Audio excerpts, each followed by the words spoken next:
exatamente. Eu acho que o pior é o Palmeiras achou o gol. Sim. Né? Como se não fosse uma jogada que o Palmeiras usa sempre, como se o Gustavo Gomes tivesse sido marcado, como se tivesse alguém no Mike, como se o Rafael Veiga tivesse chutado com marcação dura, a bola tivesse batido em 3 pessoas e tivesse entrado no gol. É muita falta de querer aceitar o que aconteceu no jogo, as deficiências da própria equipe dele, né? Porque o Renato sabia que o Palmeiras ia usar essa jogada, mas ele não conseguiu neutralizar a jogada logo de cara, logo no começo da partida. Ou é falta de leitura de jogo. Eu não acredito que o Renato seja um ignorante para entender o que aconteceu no futebol. Ele sabe que os jogadores deveriam ter sido marcados, ele sabe que aconteceria o lançamento, e ele sabia antes do jogo que isso ia ocorrer. Mas ele não conseguiu neutralizar o Palmeiras, como não conseguiu neutralizar outros times ao longo do Brasileiro, como não conseguiu resolver os problemas da jogada aérea, como não conseguiu planejar a melhor maneira dos jogadores chegarem inteiros, ao contrário do que ele disse nessa partida. Por todos esses aspectos, eu entendo a insatisfação do torcedor do Flamengo com o seu treinador. Se tivesse vencido, nada teria mudado em relação ao que o Flamengo não fez para esse jogo. Porque se o Flamengo tem um padrão de jogo como o do Palmeiras, estou falando o modelo exatamente igual, mas o time no mesmo nível de jogo coletivo, compatível à característica dos seus jogadores. E se o Palmeiras tem um nível de jogo ao contrário do que tem, parecido com o do Flamengo, cheio de buracos, o jogo não teria sido nem difícil para o Flamengo hoje. Porque, como disse o Abel, há uma diferença entre os elencos, e quando a gente fala de jogadores individualmente capazes, uma diferença considerável na frente. E mesmo assim o Palmeiras ganhou o jogo. E o Renato parece não quer enxergar. Se não quer enxergar, dificilmente vai mudar. Caso fique, então, eu entendo também a diretoria. Oi, Jean. Não, pra mim, o pior não é nem que o Palmeiras achou o gol. Pra mim, o pior é o Palmeiras mudou o seu esquema e jogou com uma linha de 5. Há quanto tempo a gente, inclusive, está falando de linha de passe, dizendo que era muito, mas muito provável que o Palmeiras utilizasse contra o Flamengo, pela força do Flamengo, assim como o Atlético tem muita força, que o Palmeiras provavelmente jogaria com uma linha de 5. A gente não sabia que ia ser com o Scarpa como ala esquerda e o Piquerez, um dos zagueiros, mas aventamos muito a possibilidade do Felipe Melo jogar com um terceiro zagueiro e os 2 laterais comporem essa linha de 5. Então era até meio óbvio que o Palmeiras, provavelmente, por jogar contra o Flamengo, usaria sua linha de 5. Então, essa frase dele, o Palmeiras mudou o seu esquema e jogou com uma linha de 5, é a prova daquilo que eu falava. O Renato, ele é o completo oposto do Abel Ferreira. Completo oposto. Porque enquanto um se preocupa muito com o adversário, e para muitas pessoas se preocupa até demais com o adversário, porque só quer destruir, porque, né, essa visão de que ele prioriza, inclusive nas substituições, a entrada de jogadores que vão marcar o adversário onde ele está levando perigo e tudo mais, mesmo que para isso tenha que abrir mão de um pouco de criação. O Renato, ele parece ignorar completamente o que é o time adversário, quais são as suas forças, qual é o seu histórico de escalações. Essa frase do mudou o esquema e jogou com uma linha de 5 realmente é inaceitável. Isso daí, para mim, seria justa causa, inclusive, para um diretor que avalia o que o técnico está falando e o que está acontecendo e o contexto. Ô, Jean, é que faltou o Pitana cometer algum errinho, talvez, para ter a da arbitragem, né? Que ele ia completar o bingo das argumentações. Ô, Jean, Exato. E até o que você fala da avaliação, se a diretoria não a fez até agora, e aí é uma informação, os jogadores faziam, passado aquele estágio inicial do Flamengo que parecia voltar a jogar por música, com 3 gols, 4 gols, enfileirando goleadas, quando o Renato teve que apresentar soluções, situações para lidar com adversidades, fossem suspensões, jogadores convocados, alguns líderes do elenco começaram a sentir que o grupo recebia poucas informações, fosse para o treino, fosse sobre o próximo adversário, fosse o que estava sendo feito. E aí é uma coisa que a Comissão Técnica da Seleção comenta muito. A gente precisa entender com quem eles trabalham ou já trabalharam. A gente precisa conversar à altura. E o Renato e o Flamengo precisam entender quem são os jogadores que estão no vestiário. E a gente fala de um Gabriel, por mais que tenha passado rapidamente. um Pedro rapidamente, mas você tem um Felipe Luiz, você tem um Diego Alves, você tem um Diego Ribas, que a gente não pode esquecer a história. Então, isso foi começando a ser notado por lideranças do grupo. Não é que não se davam bem, não é que não gostavam do Renato, não é que queriam derrubar treinador. Falta, lógico. Mas era notado, era notado. E por mais que você queira questionar o Rogério, o Domi, que vieram depois do Jesus principalmente, existia uma defasagem ali, a gente pode assim dizer. Então, não é somente sobre o Renato e sobre a percepção da diretoria. Tem uma percepção também de liderança do elenco sobre o que era feito. Então, o Birner até fala, eu acho que ele sabe. Eu tenho minhas dúvidas se ele sabe. Quando o Jean pontua que essa frase é gravíssima, eu também acho. Não é possível. Mas não é que é impossível 100%. Acho que alguma coisa ele não pescou. Porque falar que essa linha de 5 é uma novidade, falar que achou o gol... Qual foi o número que o Calçade trouxe, né, Calça?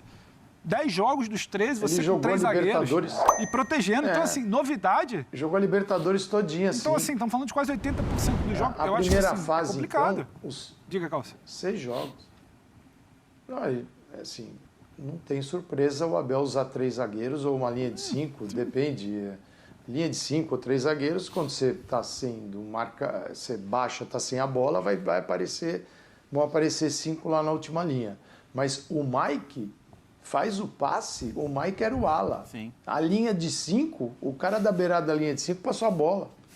E o gol do Palmeiras não foi um gol aleatório. Exato, foi um gol construído dentro de uma visão do Palmeiras sobre o Flamengo. Vamos dar um exemplo aqui. Acho que o Renato tem uma questão fundamental.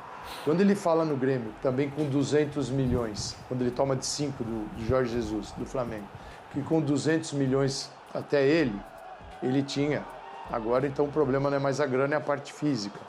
Mas imagina o vestiário naquela hora anterior ao jogo, quando saem as escalações. Como é... E aí o português induziu o Flamengo a crer num outro formato de jogo. Porque como é que jogaria o Palmeiras com aquela escalação? Num 4-2-3-1.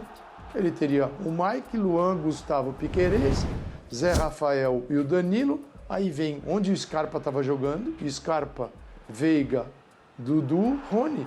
Era o Palmeiras levando o Flamengo a crer, e a todos nós, porque assim vinha jogando, que jogaria no 4-2-3-1. O que ele faz? Ele inverte lá para o início do trabalho dele, quando ele usou o Scarpa de lateral e hoje estava de ala, e ele elogiou o Scarpa, ele começa o trabalho dele elogiando o Scarpa no Palmeiras, 1 ano atrás. E bateu 1 ano, ele está numa final de Libertadores, ele usa o Scarpa como ala, vigiando o Isla e num setor do Everton Ribeiro. Quando entra o Michael, muda um pouquinho de figura. Mas o Scarpa fez um trabalho fantástico e era um Palmeiras num outro formato. Então aquela hora que antecedeu o jogo, levou o Flamengo a crer numa situação. O jogo começa e em 5 minutos, quando o Flamengo entendeu, ou estava tentando entender como que era a formação do Palmeiras, o que estava acontecendo no jogo, estava 1-0. Você vai me dizer que isso não é trabalho de treinador? Claro, poderia não dar certo? Óbvio, gente, a gente está falando de futebol. Quem é que vai dizer que o jogador vai errar, vai escorregar, vai dar um passe errado? Tal? São circunstâncias. Agora, os treinadores tentam trabalhar da melhor forma para fazer prevalecer aquilo que eles acreditam.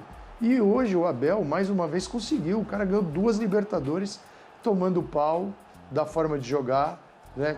E às vezes ele incomoda, mas reclamar da postura do adversário, eu não gosto, porque a postura do adversário só compete ao adversário. Eu não posso entrar num ringue de boxe e pedir para o meu adversário deixar a guarda baixa para eu socar o queixo dele. Se ninguém vai entrar nessa. Quer um exemplo, Calçade? Até para falar de um time que o Palmeiras pode encontrar lá na frente, o Chelsea. Né? Quando chega o Thomas Tuchel, ele identifica um time que sofria gol pra caramba. E assim, com a quantidade de gol que esse time do Frank Lampard sofre, o Chelsea não vai ganhar nada. Então, qual a coisa que o Tuchel pensou? Ok, precisa arrumar atrás. Tem jogadores, mas como é que eu posso fazer esse time sofrer menos gols? Primeiro, ficar com a bola, né? Tira a bola do adversário, vamos ficar com ela, a gente corre menos riscos. Então, o jogo de posse do Chelsea, muitas vezes é uma posse de proteção, posse defensiva. Fico com a bola para não tomar o gol lá atrás. Mas na hora de fazer a final com o Manchester City, eu vou discutir a posse com o City? Não. Então, quando o Abel fala, eu vou ter a bola quando eu precisar ter a bola contra o adversário. Em alguns momentos, eu não vou precisar. Então é tudo questão do jogo. Ou o Palmeiras, nos jogos em casa contra adversários menores, também espera atrás. Não. Tenta. Às vezes não consegue, às vezes tem limitações. Não é um trabalho perfeito, aliás, não existe técnico perfeito. Mas ele não deixa de ter iniciativa. Fala, Birne. E sabe o que tem de mais obsoleto, Léo, na opinião dele? Primeiro, como disse o Jean, e quem viu linha aqui 300 vezes está cansado de saber que todo mundo aqui achava que ia jogar com linha de 5. Mas mesmo que não achássemos, né, um treinador mexer no time e ajustá-lo para um jogo é mérito. Claro. E do jeito que o Renato fala, parece que o treinador mexer no time e adaptar o time dele para ser o mais forte possível contra outra equipe é um sinal de fraqueza. Exato. É um futebol não, nem oitentista. É mais antigo que isso. É mais antigo do que o futebol dos anos 90 e 80 que o Renato jogava. Né? É impressionante isso. Quer dizer, é uma falta de conexão com a maneira como as coisas acontecem hoje. E do outro lado tinha um cara totalmente antenado. Totalmente antenado. Um cara que está preocupado em conhecer novos sistemas, em armar o time de vários jeitos, em usar todos os jogadores, em preparar o time na parte física, na parte emocional. Quer dizer, a disparidade de forças no banco de reservas, quando a gente fala de liderança, era gigantesca. E o Abel é muito generoso com o Renato, quando ele fala sobre a história, o currículo, os títulos. O cara ser mais experiente que ele, sem dúvida nenhuma. Mas nem sempre a experiência gera sabedoria e capacidade. Isso funciona em qualquer área de trabalho. Ô Birner, eu ia falar justamente isso, né? Até por tudo que a gente falou e porque, na minha opinião, eles são técnicos opostos, né? Com uma visão completamente diferente do futebol e do quanto você precisa se aplicar, estudar e entender o adversário para minimizar suas chances de derrota e aumentar suas chances de vitória, né? Porque isso não significa que se hoje o Flamengo terminasse como campeão da Libertadores, o Renato ia virar um gênio. Não viraria. Ele continuaria sendo exatamente o mesmo técnico que foi. E poderia muito bem, né? Ter empatado esse jogo, ter vencido nos pênaltis, como venceu a Supercopa. Então, assim, não é o resultado em si. Mas eu acho que quando o Abel fala o que ele falou, ele está sendo diplomático, né? Ele está sendo político, ele está fazendo um agrado para o seu adversário, até porque tá de boa, né? Acabou de Nisso vencer, ele é mais que o Jesus, né, acabou Jean? de ser campeão, mas... Oi? Nisso ele é mais que o Jorge Jesus, né, em diplomacia. Não, sem dúvida, sem dúvida. Eu acho que assim, nas entrevistas ele é bem melhor do que o Jesus, inclusive. O Jesus é espetacular com o time dentro de campo, e aí é um cara que faz o time jogar, né, do jeito que o Flamengo jogou em 2019 e tal. Mas nas entrevistas eu acho que ele acrescenta muito o Abel Ferreira para o futebol brasileiro com essas críticas que ele faz, e acho que são críticas plenamente justas. Mas por como ele vê futebol, sinceramente, eu não acredito que os elogios que ele fez hoje ao Renato Gaúcho, e talvez os tenha feito sem ouvir essa avaliação do Renato sobre o jogo, né? Meio que minimizando, diminuindo a maneira como o Palmeiras jogou. Eu acho que os elogios que ele fez foram meramente políticos, meramente diplomáticos. Sinceramente, não acredito muito que o Abel ache o Renato esse treinador todo. Muito bem, é o Linha de Passe falando muito sobre a decisão da Libertadores, lembrando que daqui a pouco tem Sport Center, né? Sport Center ao vivo, uma nova edição do Sport Center, então à noite não tem hora para acabar, vai se tornar madrugada já e o Palmeiras vai desembarcar no meio da madrugada e a cobertura continua aqui, essa cobertura fantástica dos canais ESPN e Fox Sports.